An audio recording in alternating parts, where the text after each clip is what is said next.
1 मई से 18 से ज्यादा उम्र के लोगों के लिए वैक्सीनेशन शुरू हो रहा है। अब जाहिर सी बात है, ऐसे में लोगों के मन में वैक्सीनेशन को लेकर कई तरह के सवाल हैं, लेकिन चिंता मत करिए, उनके जवाब हम आपको दे रहे हैं।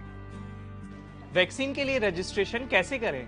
वैक्सीन का रजिस्ट्रेशन आप आरोग्य सेतु ऐप या कोविन पोर्टल पर कर सकते हैं। यहाँ आप अपनी सुविधा से वैक्सीन लगवाने का दिन और समय तय कर सकते हैं।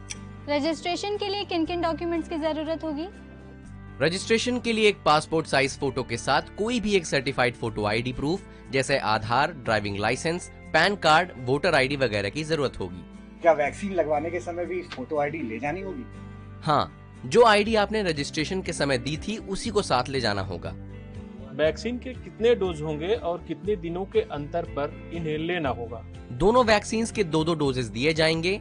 कोविशील्ड के पहले और दूसरे डोज के बीच 4 से 8 हफ्तों का, तो वहीं कोवैक्सीन के दोनों डोजेस के बीच 4 से 6 हफ्तों का फासला रहेगा।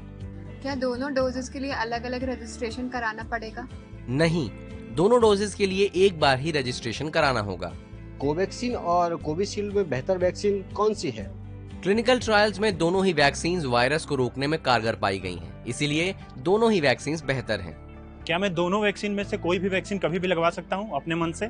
नहीं, ये इस पर निर्भर करता है कि आप जिस वैक्सीनेशन सेंटर पर जाएंगे वहाँ कौन सी वैक्सीन अवेलेबल है। मुझे पहले कोरोना हुआ था, अब मैं बिल्कुल पूरी तरीके से ठीक हूँ। क्या अभी भी मुझको वैक्सीन की जरूरत है? बिल्कुल, कोरोना के कई मामले रीइंफेक्शन के हैं, इसलिए आप रिकवर हो गए हों तब भी वैक्सीन लगवाएं। किन्हें वैक्सीन नहीं लगवानी चाहिए? प्रेग्नेंट महिलाएं, स्तनपान करा रही महिलाएं, कोरोना मरीज या किसी भी गंभीर बीमारी से पीड़ित व्यक्ति वैक्सीन न लगवाएं। मैंने पहला डोज कोवैक्सीन का लगवाया, दूसरा कोविशील्ड का लगवा सकता हूँ? बिल्कुल नहीं, आप पहला डोज जिस भी वैक्सीन का लगवा रहे हैं, दूसरा डोज भी उसी वैक्सीन का लगवाएं। क्या वैक्सीन लगवाने के बाद भी मास्क लगाना पड़ेगा? बिल्कुल, वैक्सीन लगवाने के बाद भी पहले की तरह ही सावधानी बरतना जरूरी है। शरीर में एंटीबॉडी बनना कब शुरू होगी? वैक्सीन के दोनों डोजेस लेने के 2 से 3 हफ्तों के भीतर शरीर में एंटीबॉडीज बनना शुरू हो जाती हैं।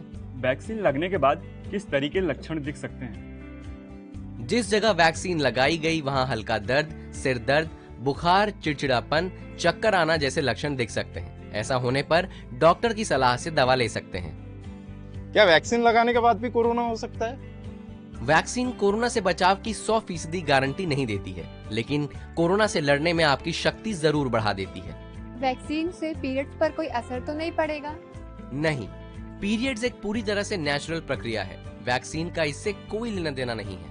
वैक्सीन की कीमत कितनी है? सरकारी वैक्सीनेशन सेंटर में दोनों ही वैक्सीन मुफ्त में लगाई जा रही हैं। प्राइवेट अस्पतालों में आपको वैक्सीन के एक डोज के लिए 250 रुपए देने होंगे। तो उम्मीद है वैक्सीनेशन को लेकर सभी सवालों के जवाब आपको मिल गए होंगे। तो जल्द से जल्द वैक्सीन लगवाएं और कोरोना को हराएं।